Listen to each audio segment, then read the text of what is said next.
일부 사막을 가른 새벽의 균열. 사막의 새벽은 늘 그렇듯 고요했지만 그날의 공기는 어딘가 불안하게 흔들렸다. 바람은 모래 위를 스치면서도 마치 곧 뭔가 터질 거야 라고 속삭이는 듯했다. 관찰자는 그 분위기를 누구보다 먼저 눈치챘다. 인간이 만들어낸 무기 중 가장 강력한 존재, 핵이라는 힘의 서막이 이렇게 조용히 시작된다는 사실이 신기하기까지 했다. 그 시작은 사실 거대한 폭발이나 충격이 아니라 아주 작은 실험실에서 유리관을 들여다보던 과학자들의 호기심이었다. 우라늄 원자핵은 오랫동안 깨지지 않는 돌덩이처럼 여겨졌지만 1938년 독일에서 과학자들이 그것을 갈라내는 데 성공한다. 핵분열 원자핵이 둘로 갈라질 때 엄청난 에너지가 튀어나오는 과정은 당시 기준으로는 마치 참기름을 짜다가 폭죽이 터진 수준의 충격이었다. 문제는 그 힘의 방향이었다. 에너지를 얻을 수도 있고 반대로 전쟁의 승패를 바꿀 수도 있었다. 유럽의 과학자들은 처음엔 단순히 새로운 발견이라며 들떠 있었지만 곧 이게 무기로 쓰이면 어떡하지? 라는 불안이 널리 퍼지기 시작했다. 특히 그 시절 독일의 행보는 주변국의 마음을 더욱 조이게 만들었다. 그러던 어느 날 미국 대통령의 책상 위에 한 통의 편지가 조용히 놓인다. 서명은 아인슈타인. 평화를 중시하던 그가 보낸 이 편지에는 묵직한 경고가 담겨 있었다. 독일이 이 기술을 먼저 손에 넣으면 세계 질서가 뒤집힐 수 있습니다. 루즈벨트는 이 편지를 읽으며 눈썹을 천천히 들어 올렸다. 전쟁의 폭풍은 이미 거세졌지만 핵이라는 변수는 차원이 달랐다. 그 순간 대통령은 결심했다. 단순한 대응이 아니라 전쟁의 향방을 완전히 묶어버릴 정도의 프로젝트가 필요하다고 말이다. 그렇게 시작된 것이 바로 맨해튼 프로젝트였다. 인류 최대 규모의 비밀 연구, 13만 명이 참여한 어마어마한 조직. 물론 그들은 자신들이 무엇을 만드는지도 모른 채 연구실에 앉아 있었다. 뭔지는 몰라도 엄청 중요한가 보네라며 하루하루 출근하던 사람들조차 프로젝트의 무게를 알지 못했다. 관찰자는 이 장면을 보며 쓴웃음을 지었다. 이 정도면 비밀 유지가 아니라 봉인 수준이었죠. 그리고 바로 이때부터 인류는 돌아갈 수 없는 길을 걷기 시작했다. 2부 과학과 권력이 손을 잡다. 루즈벨트 대통령이 프로젝트를 승인한 뒤 미국은 눈에 보이지 않는 속도로 움직이기 시작했다. 연구자들을 모으고 자원을 배분하고 군부와 과학계가 서로 부딪히지 않도록 조율하는 과정은 마치 거대한 오케스트라를 맞추는 것과 비슷했다. 단 한 명만 박자를 잘못 잡아도 모든 계획이 무너질 수 있었기 때문에 각 부서는 사람들의 입단속부터 출입 통제까지 철저히 관리했다. 그 중심에 선 인물은 바로 로버트 오펜하이머였다. 이름은 어려운데 실은 매우 섬세한 성격의 천재 과학자였다. 동료들은 종종 농담처럼 말했다. 오늘 오펜하이머가 말이 없으면 뭔가 큰 문제 생긴 거야. 그만큼 그의 표정은 프로젝트 전체의 날씨를 좌우했다. 하지만 오펜하이머는 누구보다 무거운 생각을 품고 있었다. 우리가 만들고 있는 건 단순한 폭탄이 아니야. 인류가 한 번도 다뤄보지 않은 힘이지. 그의 마음속에서 해야 한다와 멈춰야 한다는 두 목소리가 싸웠다. 그러나 국가의 명령은 분명했다. 독일이 먼저 핵무기를 만든다면 전쟁의 종말은 누구도 예측할 수 없게 된다. 특히 유럽에서 들려오는 불길한 소식들, 독일이 슬로바키아 일대의 우라늄 광산을 장악하고 있다는 정보는 미국을 더욱 서두르게 만들었다. 그 결과 연구기지는 순식간에 미국 전역에 퍼졌다. 맨해튼, 오크리지, 로스앨러모스 등 이름만 들어도 과학자들이 긴장하는 장소들이 생겼고 각 지역은 서로 무슨 연구를 하는지조차 몰랐다. 예를 들어 어지역에서는 금속을 깎고 B지역에서는 폭발 실험을 하고 C지역에서는 수학 공식만 풀었지만 정작 아무도 전체 그림을 보지 못했다.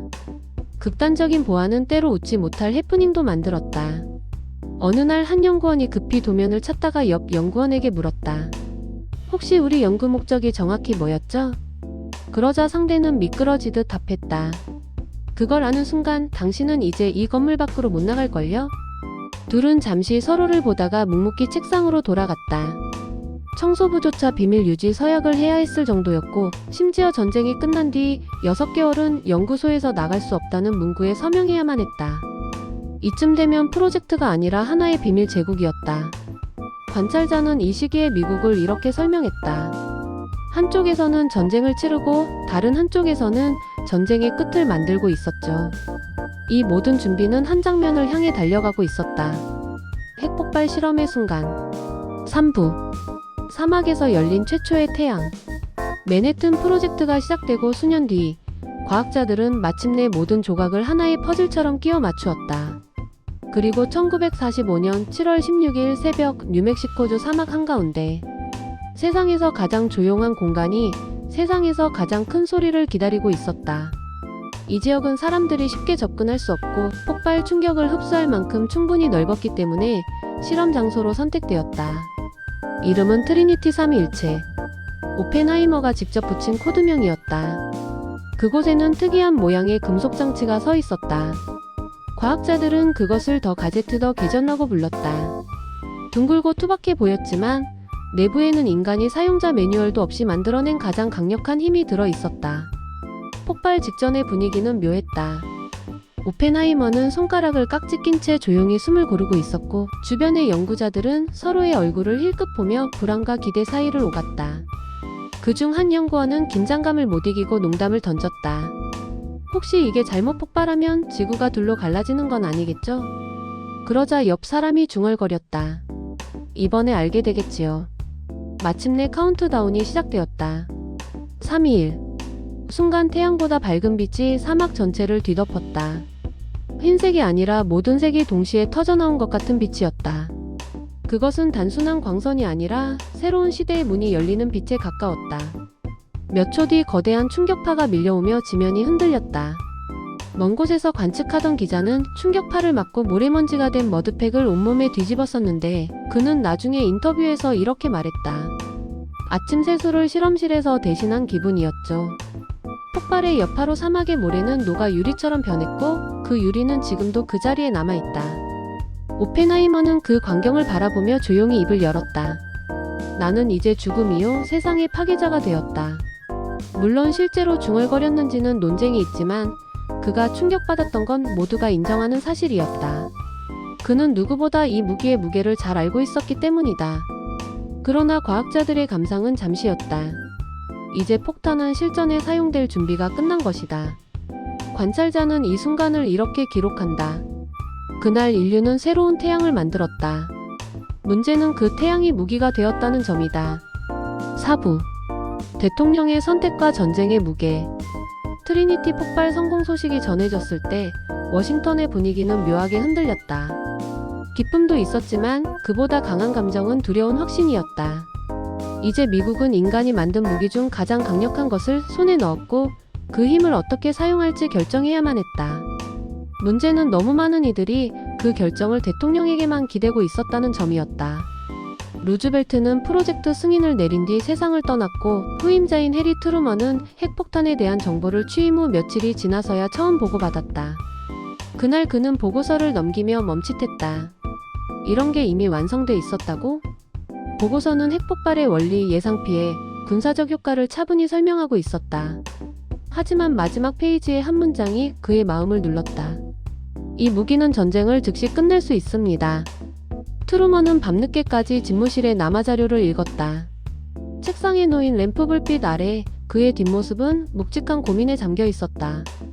관찰자는 이 장면을 멀리서 바라보듯 기록했다.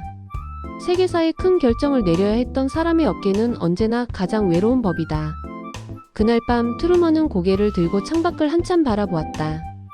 그의 앞에는 두 개의 선택지가 있었다. 첫째, 전쟁을 기존 방식으로 계속할 것. 그러나 그러면 수십만 명의 미국 병사들이 추가로 생명을 잃을 가능성이 컸다. 둘째, 새로 완성한 폭탄을 사용해 일본의 항복을 이끌어내는 것.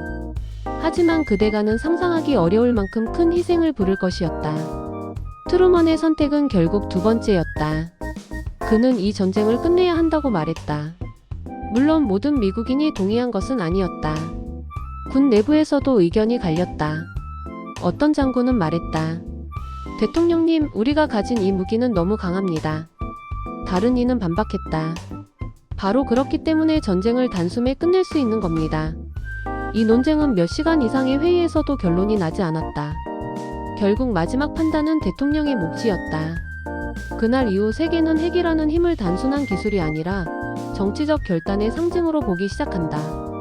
힘이 너무 크면 오히려 사용 여부 자체가 역사적 결심이 되는 것이다. 트루먼은 그 무게를 누구보다 먼저 견뎌낸 사람으로 기록된다. 그리고 그 결심은 1945년 8월에 두 도시 히로시마와 나가사키로 이어지게 된다. 5부 히로시마와 나가사키 전쟁의 끝과 새로운 시대의 시작.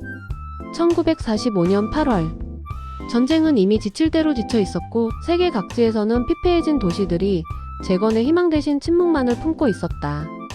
그러나 태평양 한가운데서는 아직 거대한 결단이 내려지기 직전이었다. 미국은 일본의 항복 가능성을 여러 차례 검토했지만 군부의 결사항전 의지와 내부 정세는 쉽게 꺾이지 않았다. 결국 전쟁을 더 길게 끌지 않겠다는 트루먼의 결심은 실행 단계로 넘어갔다. 1945년 8월 6일 히로시마 그리고 9일 나가사키. 두 번의 폭발은 전쟁터의 폭탄이라기보다 인류의 경계선에 더 가까웠다. 하늘에서 천천히 내려오던 작은 물체가 도시 상공에서 번개처럼 폭발하고 이어서 형언하기 어려운 빛이 퍼져나갔다. 눈을 깜빡일 시간도 없이 버섯 모양의 구름이 하늘을 찢으며 솟아올랐다. 도시의 시간은 그 지점에서 끊어졌다. 관찰자는 이 장면을 냉정히 바라보며 이렇게 기록한다. 그날 두 도시는 폭탄이 아니라 세상의 통찰을 맞았다. 그 통찰이란 무엇일까? 핵무기는 단순한 무력의 상징이 아니라 인간이 스스로 만들어낸 힘이 인간을 압도하는 순간이라는 사실이었다. 전쟁은 곧 종료되었지만 피해는 세대를 넘어 이어졌다. 건물은 다시 세울 수 있었으나 사람들의 기억과 유전적 상처는 훨씬 오래 남았다. 그 이후 과학계는 핵의 원리를 더 깊이 이해하게 되었고 정치계는 핵무기의 사용이 다시는 반복되지 않도록 다양한 제도적 장치를 만들기 시작했다. 하지만 그 당시의 미국 지도부와 과학자들은 알았다. 우리가 한번 열어버린 문은 다시 닫을 수 없다. 히로시마와 나가사키는 핵시대의 시작점이자 동시에 인류에게 남겨진 경고문이었다. 이 사건 이후 세계는 전적으로 새로운 형태의 분쟁과 경쟁 속으로 진입한다. 바로 냉전이라는 시대다. 그 전환의 문턱에서 트루먼은 조용히 의자에 앉아 보고서를 된장 넘겼다. 한참 뒤 그는 한 문단에 시선이 멈췄다. 소련이 곧 핵 개발을 완성할 것으로 예상됨. 그 한 문장이 공식적으로 냉전의 서막이었다. 6부 소련의 핵 개발과 차갑게 굳어버린 세계. 히로시마와 나가사키의 충격이 아직 가시기도 전인 1949년 8월 29일 소련은 카자흐스탄의 황량한 들판에서 첫 핵실험에 성공했다. 그 순간 하늘로 솟구친 버섯구름은 단순한 폭발이 아니라 전 세계 군사 지형을 뒤흔드는 신호탄이었다. 미국의 독점은 끝났고 이제 둘 이상의 국가가 같은 절대적 무력을 손에 넣게 된 것이다. 이 소식이 워싱턴에 도착한 날 군사 전문가들은 침묵으로 회의를 시작했다. 이제 진짜 게임이 달라졌군요. 누군가가 속삭였고 그의 옆에 앉은 장성은 마른 기침을 하며 말했다. 이제 누가 먼저 쏘냐가 아니라 누가 먼저 참느냐가 문제입니다. 관찰자는 이 순간을 이렇게 평가한다. 총을 든 상태에서 서로 등을 돌리지 못하는 사람들의 시대가 도래한 것이다. 냉전 뜨거운 전쟁 없이 고도로 긴장하는 상태는 그렇게 시작되었다. 이 시기의 특징은 간단하다. 직접 싸우지 않는다. 하지만 언제든 싸울 수 있다. 이 모순된 두 문장이 공존하는 시대였다. 미국과 소련은 서로의 위력을 견제하기 위해 끊임없이 움직였다. 스파이 활동 증가, 군사 기술 경쟁, 대륙간 탄도미사일 시험, 우주 개발 경쟁, 심지어 누가 먼저 달에 깃발을 꽂느냐조차 군사적 상징이었다. 스파이 이야기는 당시의 일상을 보여주는 흥미로운 사례다. 도서관에서 책을 정리하던 한 직원이 사실 소련을 위해 일하는 정보원이었고 미국 과학자의 파티에 초대받은 사람이 사실 미군에 정보를 흘리던 이중간첩이었다는 사실이 드러나기도 했다. 첩보 영화에 나오는 도구들 라이터 속 카메라, 잿더리 속 도청장치는 실제로 존재했다. 냉전 시대는 마치 서로가 서로를 향해 숨을 들이마시고 있는 듯한 긴장감으로 가득했다. 전쟁은 일어나지 않았지만 모든 전쟁 준비는 매일같이 이루어졌다. 그러나 양국 모두 알고 있었다. 핵을 직접 사용하면 모두가 끝난다. 이 상호 확증 파괴의 메이디는 역설적으로 평화를 유지하는 기둥이 되었다. 칼을 들고 있지만 칼을 쓰지 않아야만 사는 시대. 하지만 인간은 늘 더 강한 힘을 탐낸다. 미국은 기존 핵폭탄보다 훨씬 강력한 새로운 폭탄을 구상하기 시작했다. 그리고 그 구상의 결과가 곧 등장한다. 7부. 수소폭탄 태양을 지상에 끌어내다. 냉전이 깊어질수록 미국과 소련은 서로를 앞지르기 위해 더 강한 무기를 찾기 시작했다. 그중 가장 충격적인 발명은 단연 수소폭탄 H-밤이었다.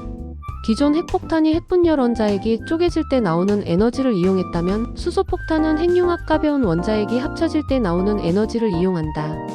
이 핵융합은 태양의 빛을 내는 원리이기도 하다. 정의 핵융합은 작은 원자핵이 강한 압력과 열로 서로 달라붙으며 에너지를 방출하는 과정. 예시 태양의 열과 빛. 요약 태양의 힘을 지상에서 폭발시키는 기술이 수소폭탄이다. 이론만 들으면 대단해 보이지만 실제 폭발력은 그보다 훨씬 더 경악스러웠다. 미국은 1952년 태평양의 작은 섬에서 첫 실험을 진행했다. 섬은 그냥 사라졌다. 지도에서 지울 필요도 없었다. 폭발은 히로시마 폭탄의 700배 이상이었다. 현장을 바라본 연구원들은 입을 다물지 못했다. 어떤 이는 기록에 이렇게 남겼다. 폭발이 아니라 세상이 한순간 확장됐다가 다시 줄어드는 느낌이었다. 관찰자는 그 장면을 이렇게 묘사한다. 사람 손으로 만들어진 태양이 잠시 지구 위에 떠올랐다 사라진 날. 과학자들은 이 위력을 보고 공포에 질렸지만 군사지도부는 다른 계산을 시작했다. 소련보다 앞서 있기 위해선 더 많은 수소폭탄이 필요하다. 그 논리는 너무 단순해서 더 무서웠다. 문제는 소련 역시 가만히 있을 나라가 아니라는 점이었다. 1953년 8월 소련은 자국의 첫 수소폭탄 실험을 성공시킨다. 미국 실험에 비해 훨씬 드라마틱한 방식으로 폭발이 이루어졌고 주변 환경은 방사능으로 뒤덮였다. 이 시기의 핵실험 장면 사진들을 보면 하늘을 찢는 버섯구름 위로 이상한 모양의 구름들이 다시 형성된다. 마치 지구가 잠시 멈칫하며 충격을 흡수하는 듯한 모습이다. 어떤 폭발은 구름 높이가 40km를 넘기도 했는데 이는 민항기가 날아다니는 고도의 몇 배였다. 그리고 비극적인 사실 하나. 핵실험으로 인해 만들어진 방사능 오염은 단순한 한순간의 사건이 아니라 몇십 년 뒤 태어난 아이들에게까지 흔적을 남겼다. 이 시기 태평양 주변의 섬 주민 상당수가 갑상선 질환, 체내 방사능 축적 문제를 겪었다는 기록들이 있다. 그러나 그 시절의 세계는 멈추지 않았다. 어떤 나라가 더 강한 폭탄을 갖는지가 국력의 기준이었고 수소폭탄 개발은 국가적 자존심이 걸린 문제였다. 그리고 그 경쟁은 더 넓은 무대로 옮겨가기 시작했다. 바로 우주였다. 8부. 하늘과 우주로 확장된 대결. 수소폭탄 개발 이후 세계는 어느새 지상에서의 싸움만으로는 긴장을 설명할 수 없는 단계로 들어섰다. 핵무기를 서로 겨누고 있는 두 강대국 미국과 소련은 하늘, 바다, 그리고 우주까지 서로의 영향권을 넓히기 시작했다. 이 과정은 마치 두 아이가 서로의 그림자를 밟으며 경쟁하는 모습과 비슷했지만 그 규모만큼은 인류의 미래가 달린 진지한 게임이었다. 첫 번째 경쟁 무대는 대륙간 탄도미사일 ICBM이었다. 정의 ICBM은 먼 거리까지 날아가 핵탄두를 실을 수 있는 미사일. 예시 미국의 아틀라스, 소련의 R-7. 요약 지구 반대편까지 공격 가능한 무기. 이 무기가 등장하자 전쟁의 개념은 완전히 달라졌다. 전선이란 개념은 사라지고 지도 위에 어떤 지점도 안전하지 않게 된 것이다. 관찰자는 이 시대를 보고 이렇게 표현했다. 전쟁의 그림자가 국경을 넘는 순간이었다. 그 다음 경쟁은 더 상징적이었다. 바로 우주 개발이다. 1957년 소련은 인류 최초의 인공위성 스푸트니크를 발사했다. 이 소식은 미국을 깜짝 놀라게 했다. 위성 하나가 뭐 그리 대단한 일인가 싶지만 그 위성은 사실 우리 미사일 기술이 너희보다 앞서 있다는 선언이나 다름없었다. 미국은 뒤늦게 NASA를 설립했고 소련은 우주비행사 유리 가가린을 우주로 올려보냈다. 지상에서 핵무기의 위력을 비교하던 두 국가는 이제 하늘 위에서도 체면을 걸고 싸우고 있었다. 이 무렵 스파이 활동도 절정에 달했다. 신문 보도에는 조금씩 이상한 사건들이 올라왔다. 평범한 외교관처럼 보이던 사람의 라이터에서 카메라가 발견되거나 잿더리 속에 도청 장치가 숨겨져 있다거나 심지어 열면 폭발하는 문서 파쇄용 장치까지 등장. 첩보 영화에서나 보던 장면들이 실제 세계에서 벌어진 셈이었다. 나는 이 부분을 볼 때마다 살짝 웃음이 났다. 영화가 현실을 따라오지 못하던 시대였다. 그러나 웃음은 길지 않았다. 양국의 경쟁이 겉보기엔 과학기술 발전처럼 보였지만 그 이면에는 늘 핵을 더 잘 쓰기 위한 기술이 있었다. 정찰 위성의 해상도는 점점 더 높아졌고 미사일의 탄두수는 늘어났고 잠수함은 바다 아래에서 몇 달을 버티며 상대국을 조준할 수 있게 되었다.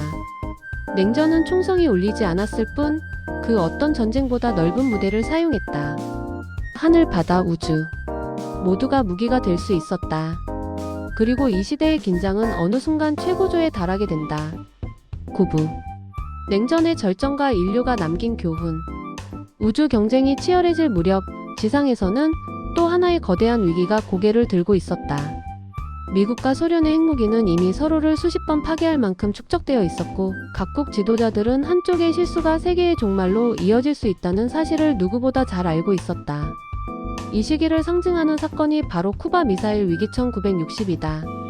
정의 쿠바 미사일 위기는 소련이 쿠바에 핵미사일을 배치해 미국과 정면으로 대치한 사건. 예시 미국 본토에서 불과 150km 거리. 요약 인류가 핵전쟁 직전까지 갔던 역사적 순간. 이 사건에서 미국과 소련의 지도자들은 말 그대로 일촉즉발의 줄타기를 했다. 핵잠수함은 바다에서 포진했고 폭격기는 상공에서 대기했으며 전 세계는 텔레비전 앞에서 숨을 삼키며 하루하루를 보냈다. 관찰자는 이 장면을 짧게 기록했다. 그때 인류는 버터를 바른 식빵을 바닥으로 떨어뜨리지 않으려고 한 손으로 간신히 붙잡고 있었다.